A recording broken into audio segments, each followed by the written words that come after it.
And finally tonight, Newt Gingrich is doubling down on his offer to help the NAACP cut back on food stamps. Over the weekend, a town hall attendee confronted Gingrich about his recent suggestion that most food stamp recipients are African American. Well, Newt's lengthy response began with his favorite strategy, denial. The Democratic National Committee took totally out of context half of a sentence. Okay? I mean, clearly, as somebody who has served with Colin Powell, somebody who served with Condi Rice, I have a fairly good sense that in fact, African Americans have made many contributions to America. After playing I'm the not racist I worked with Condi card, Gingrich doubled down on the comment that got him in trouble in the first place. I said I would like to debate the issue of food stamps versus paychecks. Now, there's currently 43% African-American teenage unemployment in the United States. That number should be unacceptable to any American. And I said I would be willing to go to the NAACP annual convention, which most Republicans are not willing to do, and I'd be willing to talk about the importance of food stamps versus paychecks. Now, I would have thought there would have been a positive response that says, gosh, here's a Republican who cares enough that he's willing to go and talk to one of the most left-wing organizations in America about how to help the people they represent. Joining me now is Dr. James Peterson, the Director of Africana Studies and Associate Professor of English at Lehigh University. Professor, I want your response to what you just heard on that videotape. Flabbergasted. Number one, the NAACP is not one of the most liberal organizations. They're progressive, but I wouldn't count them as amongst the most liberal organizations.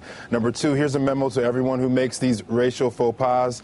The "my best friend is black" response is probably the worst response you can make. It's panned because basically it reduces the discussion to your individual relationships, when in reality you're making commentaries about millions of people. And that's the problem here. When we look at the numbers, we know that there are more white folk on welfare than there are on black folk. But more to the point, why would this conversation only need to be had at the NAACP? Yeah. Why wouldn't we be having this conversation everywhere? That's the amazing thing, because there's been a few days from when he originally said this and when he was confronted on the campaign trail, yet he made no mention of just how many white people in this country are on food stamps, but he's still willing to go to the left-wing organization, the NAACP, and tell them a few things. I mean, what does this kind of rhetoric do? What would be his motivation for talking like this? Well, I think when we put it into the context of like Michelle Bachmann's comments about slavery, or Herman Cain's comments about this place not being racial, or Rick Santorum's black to blah comments,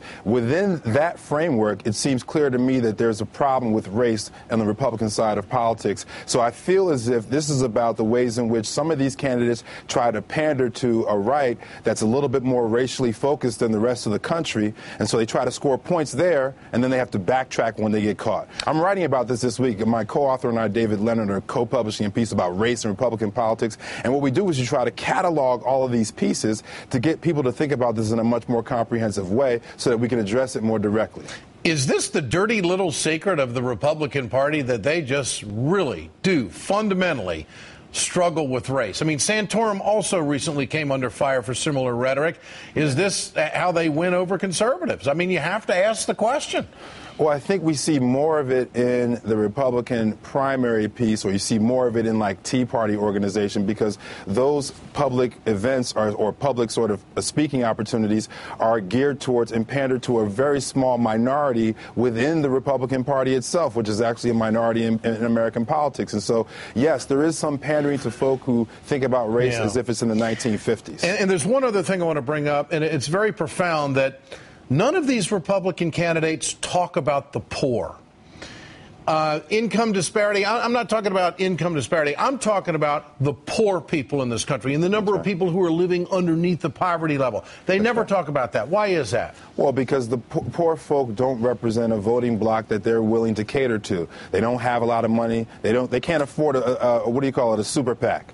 So they're not going to be talking about poor folk, and we haven't seen anyone even mention or talk much about poor folk. If you really want to have the conversation about food stamps and about paychecks, that's a conversation we need to have about poor folk in America.